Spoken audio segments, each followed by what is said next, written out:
Tomatoes are the #1 grown vegetable, and for a good reason. You know, there's nothing better than a vine-ripened tomato. And today I'd like to share with you how I start my tomato seeds.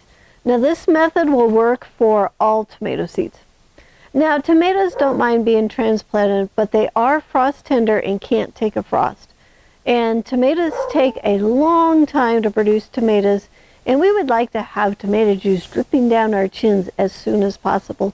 And the best way to achieve this is to start the tomatoes in the house before you can plant them outside in the garden.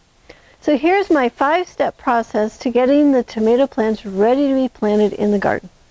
All right, #1 is the start time. It's important to start the plants at the right time. Too early and they'll get leggy and weak, and too late and you may not get a crop. The start time, it's gonna vary depending on your growing zone. So look up your last average frost date and then count back 8 weeks. So for example, my last average frost date is May 15th. So 8 weeks back is around March 15th. This is when I start my tomato seeds. #2 is plant the seeds in a small planting tray or a pot. So you want to use seedling soil mix. And the reason that we want a seedling starter mix is because some of the seeds are sensitive to fertilizers, and they will not germinate if there's fertilizers in the soil. So you're going to plant the seeds, cover the seeds with 1/8 of an inch of soil, and then you want to water that in well. Now it's safer to start all of your seeds in a seedling starting mix. Now we have a family secret seedling soil mix recipe, and we're going to make that available to you. I will put a link in the description below for you to go and get that.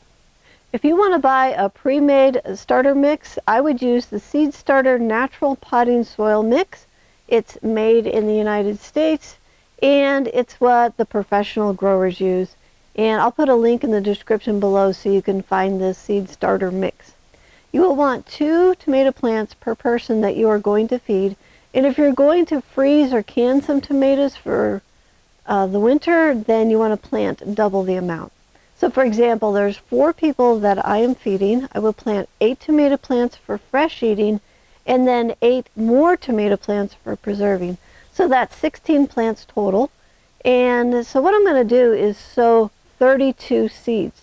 Now the reason I want to sow so many seeds is that things can happen to your seedlings along the way, and I want to be sure that I have enough plants to be able to plant out 16. If I have extra plants, I can just give some away, but I can never get back the time if I don't plant enough plants. So sow the double amount of what you are wanting. All right, #3 is grow the plants in the tray under 12 hours of light. So keep the night temperatures above 60 degrees Fahrenheit. Once you see the first adult leaves starting to grow, it is time to transplant the seedlings into their own little pots. And this happens around week 3. All right, #4 is transplant the seedlings into organic potting soil. So I like the Happy Frog potting soil.